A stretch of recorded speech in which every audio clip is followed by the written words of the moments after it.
पालघर जिल्ह्याच्या बोईसरमध्ये गुरुवारी धर्मांतराच्या विरोधात हिंदू शक्तीनं आपला एल्गार पुकारलाय।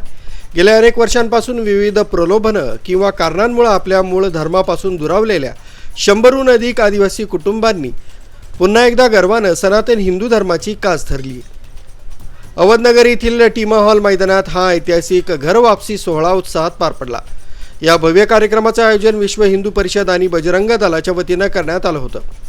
धर्मांतरित झालेल्या बांधवांना पुन्हा स्वधर्मात सन्मानानं आणण्यासाठी या संघटनांनी कंबर कसली होती। या सोहळ्यासाठी बोईसरमधील टीमा हॉल मैदान भगव्या ध्वजांनी आणि जय श्रीरामांच्या घोषणांनी दुमदुमून गेलं होतं।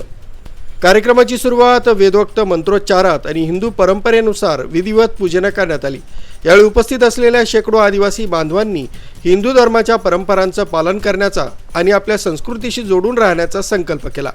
या कुटुंबांनी कोणत्याही दबावाखाली न येत स्वेच्छेनं पुन्हा मूळ मुळाकडे परतण्याचा निर्णय घेतला। बोईसरमधील सोहळा म्हणजे धर्मांतराचं जाळं पसरवणाऱ्या शक्तींना मोठी चपराक मानली जाते। आपल्या पूर्वजांच्या धर्मात परतल्यानंतर या कुटुंबांच्या चेहऱ्यावर आनंद आणि समाधान पाहायला मिळत होतं। या कार्यक्रमाला केवळ बोईसरच नव्हे तर संपूर्ण पालघर जिल्ह्यातून मोठ्या संख्येने हिंदू नागरिक आणि कार्यकर्ते उपस्थित होते। आरबी न्यूजसाठी मलिक शेख, मोखाडा।